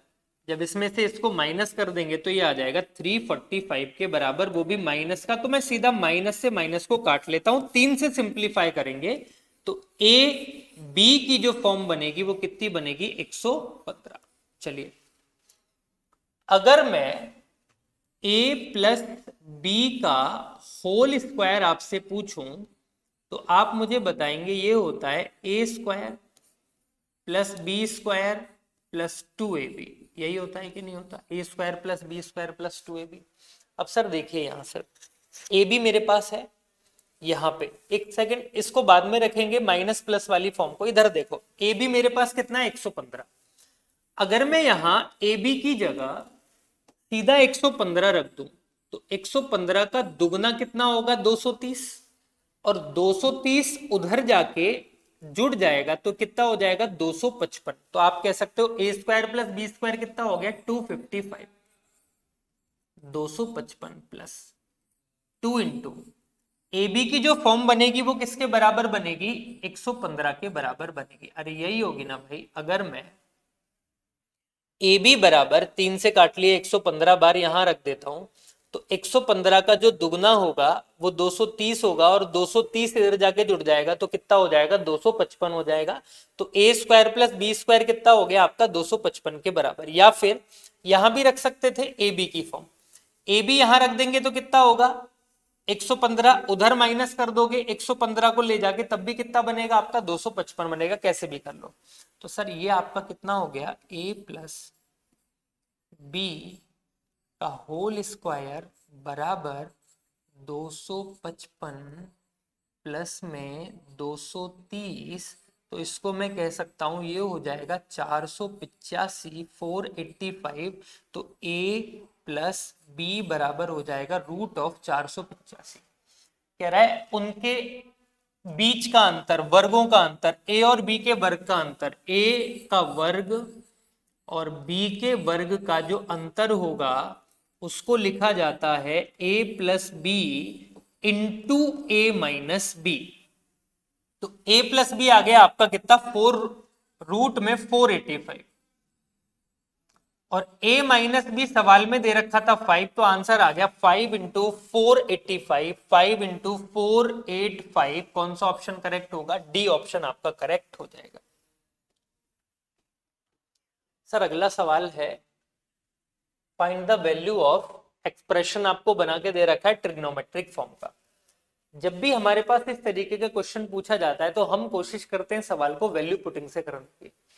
अगर वैल्यू पुटिंग करनी है उसमें भी सबसे पहले लॉजिक आता है कि आप 45 डिग्री पुट कर दीजिए, अगर किसी क्वेश्चन में कोसेक थीटा और कॉट थीटा आपको नहीं दिया हुआ है। अगर मैं यहाँ पे 45 पुट कर देता हूं तो दिक्कत क्या है, साइन 45 और कॉस 45 सेम वैल्यू देने पर इसका रिजल्ट कितना बना लेंगे, 0। और यहाँ पे दो ऑप्शन ऐसे हैं जो आपको रिजल्ट क्या दे रहे हैं, ये भी 0 दे रहा है, ये भी 0 और ये भी 0, तो 45 नहीं रख सकते हैं सर। तो मैंने क्या किया, यहाँ पे थीटा की वैल्यू को उठा के कितना रख दिया, 60 डिग्री रख दिया। जब 60 डिग्री रखेंगे देखना, साइन 60 क्या होता है, √3/2। कॉस 60 क्या होता है, 1/2। 1 प्लस tan 60 √3 और cot 60 की वैल्यू होती है 1/√3 अपॉन, ये हो गया 1 प्लस साइन 60 होता है √3/2 और cos 60 होता है 1/2। अब इसको सॉल्व करके देख लीजिए, फिर ऑप्शन में 60 60 रख लीजिएगा, जो ऑप्शन करेक्ट आएगा वो आपका सही हो जाएगा। चलो सॉल्व करते हैं। इसको मैं लिख सकता हूं √3 + 1 √3 - 1/2, और इसको मैं लिख सकता हूं 3 इधर चला गया, √3, ये 3 और 1, तो ये हो गया 4 + √3/3 डिवाइडेड बाय, इसको हम लिख सकते हैं साहब 2 दूनी 4 एकम 4, 4 + √3/3 बाय 4। तो देखो इससे ये कट गया, 2 से 2 बार कट गया, ठीक है। 2 ऊपर चला जाएगा आपके पास, 3 बचा हुआ है, √3 है, 3 नहीं √3, माफ करना, √3 है, 2 ऊपर चला जाएगा तो 2√3, 2 माइनस √3, इसको अगर सॉल्व कर लिया जाए मल्टीप्लाई करके तो ये हो जाएगा ऊपर आपके पास √3 या 2√3 - 2 डिवाइडेड बाय √3। तो इसको आप लिख सकते हो 2 माइनस 2√3, 2/√3। अब इसको देख लीजिए सर ये कौन सी वैल्यू सेटिस्फाई करती है। अगर मैं पहला वाला ऑप्शन देखूं, 60 की वैल्यू कितनी बनेगी, 2 बनेगी, और यहाँ पे 60 की वैल्यू कितनी बनेगी, 2/√3 बनेगी। तो सर ये तो पहला ही ऑप्शन करेक्ट हो गया, कौन सा आंसर आ जाएगा अपना, ए ऑप्शन करेक्ट होगा, ठीक है। जो हमारे LHS और RHS दोनों को क्या करने लग रहा है, प्रूफ करने लग रहा है। बाकी किसी में भी वैल्यू इस तरीके की आपकी सेट नहीं हो रही होगी। आगे चलते हैं। सर उसने कहा एक ट्रायंगल बना के दे रखा है, उसमें कह रहा है कि अ circle is inscribed in the figure ABC whose sides are given AB is equals to 10, BC is equals to 8, CA is equals to 12। ये इसकी पूरे की लेंथ है ना, वो आपको AB की लेंथ कितनी दे रखी है, 10, BC की लेंथ आपको दे रखी है 8, और CA की जो लेंथ दे रखी है ना वो आपको कितनी दे रखी है, पूरी 12 दे रखी है। अब यार एक बात बताओ, ये अगर x है तो ये भी x होगा, बराबर होते हैं, ये y है तो ये भी y होगा, बराबर होते हैं, ये z है तो ये भी z होगा, क्योंकि बाहर के सर्क पॉइंट से दो टेंजेंट खींची जाती हैं तो दोनों की लेंथ क्या होती है, बराबर। अगर मैं 2x + 2y + 2z देखूं, मतलब 2 बार x y और z को जोड़ दूं तो वो उसके पेरीमीटर के बराबर होगा, 10 12 30 के बराबर। तो आप कह सकते हो यहां से x + y + z की जो वैल्यू हो जाएगी वो कितनी हो जाएगी, 15 हो जाएगी, ठीक है। अब एक बात बताओ, x + y बराबर कितना है, 10। अगर x + y बराबर 10 है तो z की वैल्यू कितनी हो गई, 5 हो गई, सीधी सीधी कितनी हो गई, z की वैल्यू 5। तो आप कह सकते हो ये वाली लाइन भी 5 होगी और ये वाली लाइन भी कितनी होगी, 5 होगी। ये 5 है तो ये कितनी होगी, 3। अरे होगी कि नहीं होगी, 3। अगर ये 5 है, ये 12 है, तो ये कितनी हो जाएगी, 7। तो ये भी कितनी होगी, 7। तो ये भी कितनी हो जाएगी, 3। अब जो पूछ रहा है सो निकाल लो, AD into BF, AD 7 into B से लेके F की डिस्टेंस 3 है, 3, तो दोनों का जो मल्टीपल होगा किसके बराबर होगा, 21 के बराबर। आंसर आ गया कितना, 21 यूनिट। चलिए 12 सेंटीमीटर किनारे वाला एक ठोस धातु का घन एक बेलनाकार बर्तन में पानी में पूरी तरह डूब जाता है, मतलब दोनों का आयतन बराबर है, जिसकी त्रिज्या 20 है। तो पहले तो घन का जो आयतन होगा वो होगा 12 इंटू 12 इंटू 12। मैं पहले ये लिख देता हूँ, 12 गुणा 12 गुणा 12, ये लीजिए।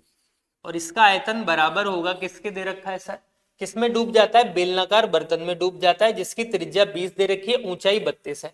बर्तन में 15 सेंटीमीटर की ऊंचाई तक है पानी, इसका मतलब ये है कि इसकी ऊंचाई 32 नहीं, कितनी मेजर की जाएगी, 15, क्योंकि वो 15 तक डूब रहा है, तभी दोनों का आयतन बराबर हो पाएगा। तो आपने कहा 22/7 गुणा में रेडियस आपको दे रखी है 20 इंटू आपकी वैल्यू हो जाएगी h, ऊंचाई पूछ रहा है कितनी होगी आपसे, ठीक है। बर्तन में पानी की ऊंचाई कितनी उठ जाएगी वो देख लीजिए। चलो साहब, हमें ये 32 सेंटीमीटर ऊंचाई का भी कोई काम नहीं था। इसको जब सिंप्लीफाई करेंगे ना तो आपको पता चलेगा सीधा सीधा यहाँ से कि साहब 4 से पहले तो इसको काट लेते हैं 5 बार, या फिर 2 से काट लेते हैं 10 बार, 2 से काट लेते हैं 10 बार, ताकि पॉइंट सीधी सीधी बन जाए। और मैंने 4 से इसको 3 बार काट लिया, 2 से 11 बार, और 2 से कितनी बार काट लिया, 6 बार काट लिया।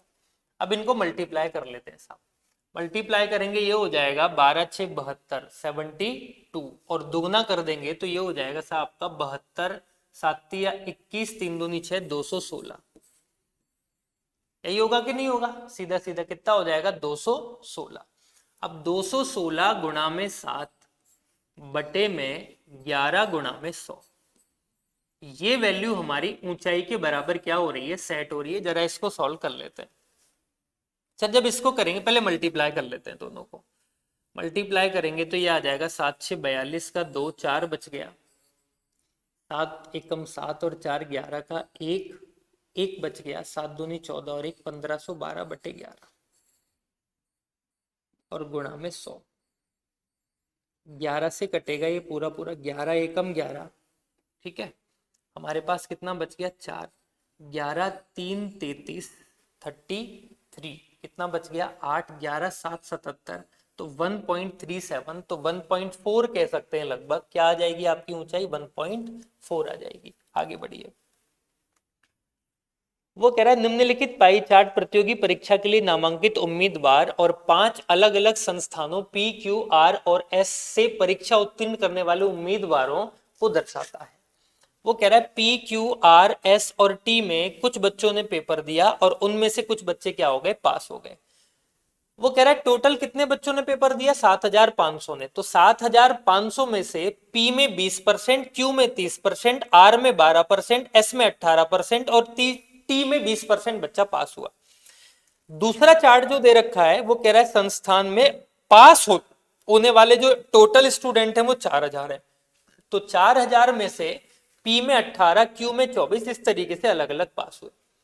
क्यू के लिए उत्तीर्ण प्रतिशत क्या है, क्यू में टोटल 4000 बच्चे ने पेपर दिया, जिसमें से 24% बच्चा पास हो गया। इसका मतलब पास होने वाला जो बच्चा है वो 960 है, ठीक है साहब। अब कितने लोगों ने पेपर दिया था, 7500 लोगों ने पेपर दिया था। इसमें से 30% बच्चा क्यू स्कूल में पेपर देता है, तो 30% बच्चा क्यू स्कूल में पेपर देता है। 1 2 1 2 पूरा पूरा हो गया, 0 आया, 5 3 15 का 5 1 बचा, 7 3 21 और 1 22, 2250 बच्चे ने क्यू स्कूल में पेपर दिया। अगर 2250 में से 960 पास हो गए तो इसका परसेंट कितना रहा वो देख लेते हैं। 25 से 4 बार, 25 से 9 बार, पूरा पूरा 9 से 10 बार। पहले बात तो 0 से 0 काट लेते हैं, लफड़े खत्म हो जाएगा। 9 से काटेंगे इसको तो ये अगर 9 एकम 9 पॉइंट 6 आ गया तो 0 जाए, 9 6 54, 9 7 63, 1.6, यही आएगा कि नहीं आएगा। तो आप कहोगे इसकी जो वैल्यू बनेगी पूरी पूरी वो कितने परसेंट बन जाएगी, 9 से जब इसको 0 से 0 कट गया, ऊपर मल्टीप्लाई में 100 भी है, तो ये 100 किससे काट, एक सेकंड रुकना, ये 100 किससे काट दिया हमने भाई, 960 बटे में 22 50, अच्छा गुणा में कितना बनेगा 100, तो भाई 0 से 0 कट गया, 25 से कट गया 9 बार, 25 से कट गया 4 बार, जब इसको अपन सिंप्लीफाई कर देंगे आगे ये हो गया 6 4 24 का 4, 2 बचा साहब, 9 4 36 और 2 37, जब इसको आप 9 से सिंप्लीफाई करेंगे 9 4 36, एक बच जाएगा, 9 एकम 9, ठीक है, कितना बच गया आपका 5 बच गया, 9 4 36 41, मतलब 42 के समथिंग आपका आंसर होगा, क्या हो जाएगा सर, ए ऑप्शन हमारा क्या होगा यहाँ से करेक्ट होगा। ठीक है, आगे बढ़ते हैं। एक समकोण प्रिज्म का आधार एक त्रिभुज है जिसकी भुजाएं 16, 30 और 34 सेंटीमीटर दे रखी है। एक समकोण प्रिज्म का आधार एक त्रिभुज है, ये दीजिए एक ट्रायंगल दे रखा है सर आपको, जिसकी 3 भुजाएं दे रखी हैं 16, एक भुजा आपको दे रखी है 30, तो तीसरी भुजा हमारे पास कितनी हो जाएगी 34। चलिए, इसकी ऊंचाई 32 है, इसकी जो हाइट है वो आपको 32 दे रखी है, तो इसका आयतन और पार्श्व पृष्ठ का क्षेत्रफल कितना होगा। सबसे पहले तो इसका आयतन देख लेते हैं। पार्श्व पृष्ठ का क्षेत्रफल दे रखे, वो क्या होता है, आधार का परिमाप गुणा ऊंचाई। तो पेरीमीटर के लिए मुझे 16 प्लस 34 प्लस 30 को इसकी हाइट से मल्टीप्लाई करना पड़ेगा, और इसकी हाइट हमें कितनी दे रखी है 32 दे रखी है साहब। चलिए, 30 40 और 50, 50 और 3 80, और 80 को जब हम सीधा सीधा मल्टीप्लाई कर देंगे 2 है ये, 0 8 2 16 का 6, एक बचा, 8 3 24 और 1 25, तो हमारे पास कितना आ जाएगा 2560। तो 2560 हमारे पास इस ऑप्शन में भी है, 2560 इस ऑप्शन में भी है, मतलब ये दोनों तो सही नहीं हो सकते। अब आती है आयतन की बात। आयतन क्या होता है, आधार का क्षेत्रफल गुणा ऊंचाई। आधार का क्षेत्रफल 1/2 बेस इंटू हाइट इंटू आपकी 32 दे रखी थी इसकी रेडियस, तो 2 से कट गया जी 16 बार, 16 का स्क्वायर होता है 256, और 256 को जब 30 से मल्टीप्लाई कर दोगे 25 3 75, 75 के आसपास आएगा, तो आप कह सकते हो सर ये तो बहुत कम है, ये ऑप्शन में नहीं हो सकता, तो कौन सा ऑप्शन करेक्ट होगा, ए ऑप्शन आपका यहां से करेक्ट हो जाएगा। ठीक है, चलिए, पहिए का व्यास 1.33 मीटर है। अगर व्यास 1.33 मीटर है तो रेडियस कितनी हो जाएगी, डिवाइडेड बाय 2, 380 चक्करों में यह कितनी दूरी तय करेगी। पहिया जब एक चक्कर लगाता है तो वो उसकी परिधि के बराबर दूरी चलता है। तो अगर इसकी परिधि निकाल ली जाए 22/7 गुणा में आर की वैल्यू हो गई 1.33 अपॉन कितना दे रखा है 2 दे रखा है। चलिए सर सॉल्व कर लेते हैं। पहली बात तो 2 से 2 कट गया, 7 से अगर मैं इसको काट दूं 7 एकम 7 और 7 9 63, तो ये हो गया 0.19। अगर इन दोनों को मल्टीप्लाई कर दिया जाए तो आप कहेंगे कि ये मेरे पास कितना हो जाए, एक काम करते हैं अपन 380 से गुणा कर लेते हैं ना, एक चक्कर में इतना चल रहा है तो टोटल 380 चक्कर में कितना चलेगा, तो 380 से भी मल्टीप्लाई कर लेते हैं, कर लेते हैं सर एक बार मल्टीप्लाई। देखो इन दोनों को करो पहले, तो आप कहोगे ये हो गया 19 दूनी 38 का 8, 3 बच गया, 19 दूनी 38 और 3 41, तो 41 आ जाएगा 4.18। और इसको किससे मल्टीप्लाई करना है मेरे को 380 से, चेक करना सर। 400 अगर होता और 400 को 3 से करता तो 1200 तो ये आता, और 8 चौक 32 ही आता, 1200 और 3200 1500 के समथिंग हमारा आंसर आएगा। तो आप कह सकते हो कि जो भी हमारा आंसर आएगा 1588 के क्या होगा, आसपास होगा। यही होगा कि नहीं होगा, तो आप कहोगे आपका आंसर कितना आ जाएगा 1588 के अप्रोक्स। आप कर लेना इसको सॉल्व। चलिए, हाँ सर ये सवाल बढ़िया था, आपको रूट में वैल्यू दे रखी है और उसके भी रूट में वैल्यू पूछ रहा है कितनी होगी। वो कह रहा है ये और ये इन दोनों का जोड़ रूट ए और रूट बी के बराबर है, तो ए और बी धनात्मक पूर्णांक है, तो रूट ए बी की वैल्यू बताइए कितनी होगी। देखिए मैं पहले इसको सॉल्व कर देता हूं यहाँ पे। जब यार अपन इसको सॉल्व करेंगे ना, तो इसकी जो वैल्यू सेट होगी वो हो जाएगी 10 माइनस 2√21।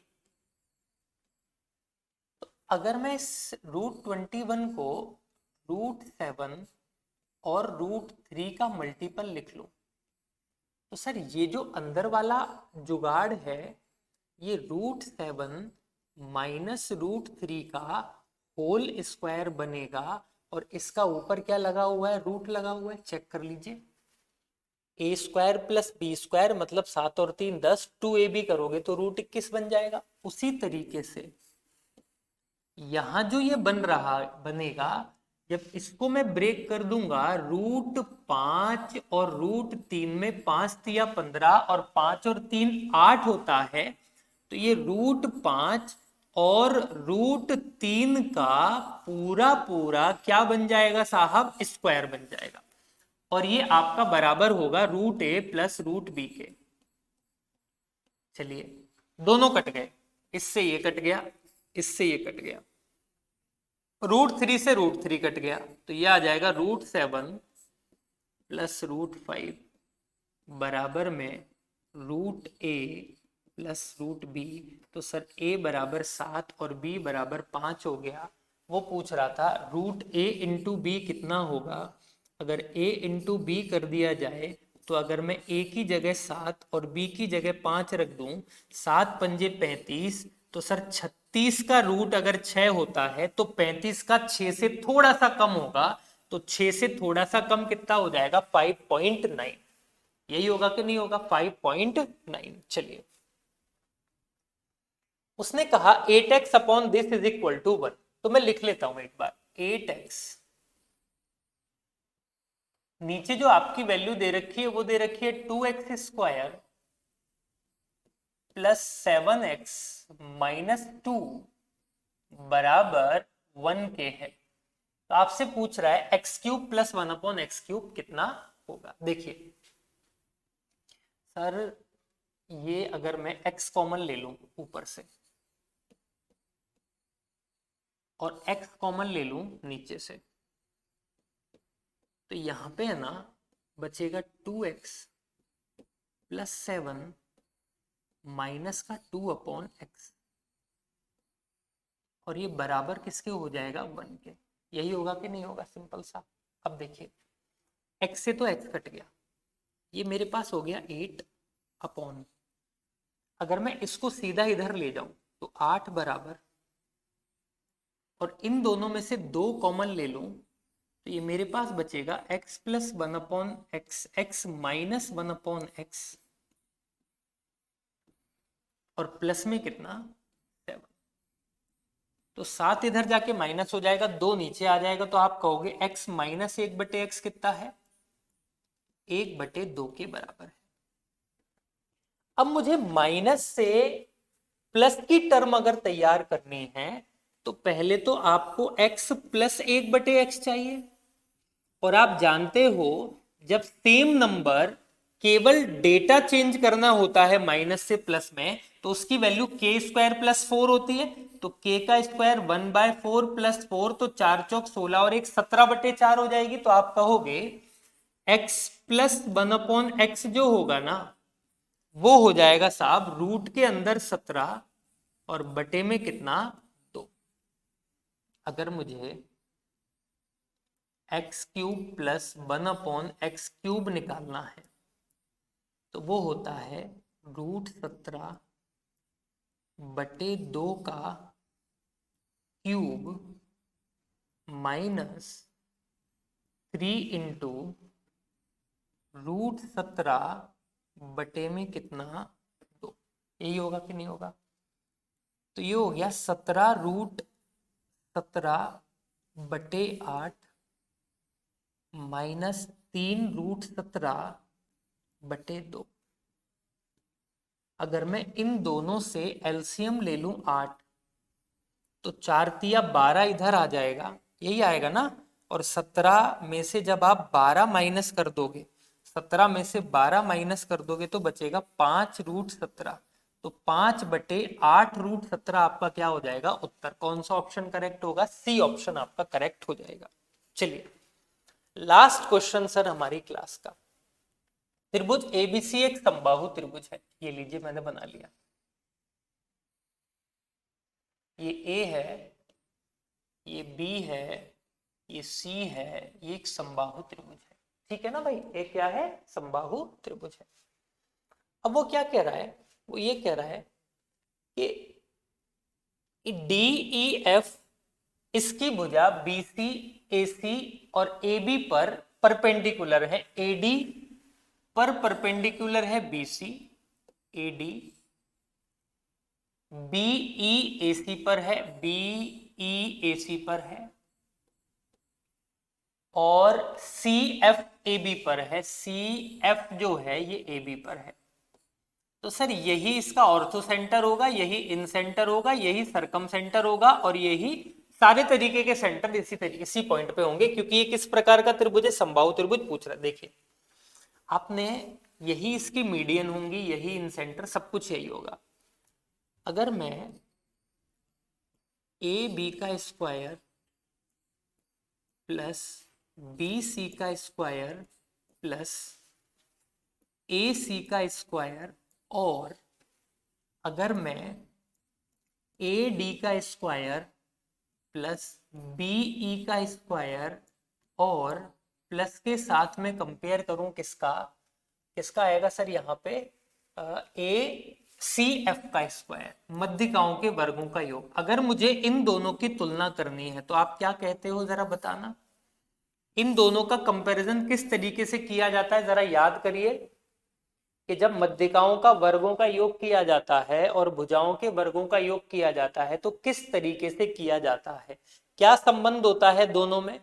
तो आप कहोगे कि सर संबंध बस इतना सा होता है कि इसका जो 3 गुना होता है वो मध्यिकाओं के 4 गुने के बराबर होता है। क्या होता है, इसका 3 गुना मध्यिकाओं के 4 गुने के बराबर होता है। आई मेरी बात समझ में। चलिए अब इसको करते हैं सॉल्व। सॉल्व कैसे करेंगे सर, इसको ऐसे सॉल्व करेंगे। एक बात बताइए, या तो मुझे ए बी और ए डी में रिलेशन बनाना है, या मुझे ए सी और बी ई में रिलेशन बनाना है। अगर इसकी तीनों भुजाएं बराबर हैं, ए बी बी सी और ए सी, तो तीनों की जगह में ए सी पुट कर सकता हूं कि नहीं। यहां भी ए सी, यहां भी ए सी, यहां भी ए सी, तो आप कह सकते हो ये 3a सी स्क्वायर हो जाएगा। अरे होगा कि नहीं होगा, माफ करना, वो इसका 4 गुना इसके 3 गुने के बराबर होता है मेरे मालिक। इसका 4 गुना इसके 3 गुने के बराबर होता है। पहले अपन ने भुजाएं लिखी है, फिर अपन ने मध्यिकाएं लिखी, बिल्कुल ठीक है। ठीक है, तो ये हो गया 3 और इसका कितने गुना, 4 गुना बराबर। अगर मैं यहाँ ए डी बीई और सी एफ की लंबाई देखूं तो ये तीनों भी बराबर बराबर होते हैं। तो अगर मैं तीनों को बीई में कन्वर्ट करूं तो ये भी बीई, ये भी बीई, ये भी बीई, तो 3BE का जो स्क्वायर है अगर इसका 3 गुना कर दिया जाए तो देखो सर 3 से क्या कट गया, 3, तो आप कह सकते हो 4AC का जो स्क्वायर होगा ना वो इस कंडीशन में 3BE के स्क्वायर के बराबर होगा। ये अपन केवल और केवल तब कर पाए जब ये किस टाइप का ट्रायंगल मुझे दे रखा था, समबाहु त्रिभुज मुझे दिया हुआ था। आई मेरी बात समझ में। तो ये आपके आज मॉक के कुछ इंपॉर्टेंट क्वेश्चंस थे, इनको ढंग से देख लीजिएगा। मैंने सारे सवाल पूरे डिटेल में करा दिए हैं, आपको कोई समस्या यहाँ से नहीं आएगी। ठीक है, आज के लिए इतना ही रखते हैं, अगले टेस्ट में फिर अगली वीडियो बनाएंगे। बहुत बहुत धन्यवाद, नमस्कार।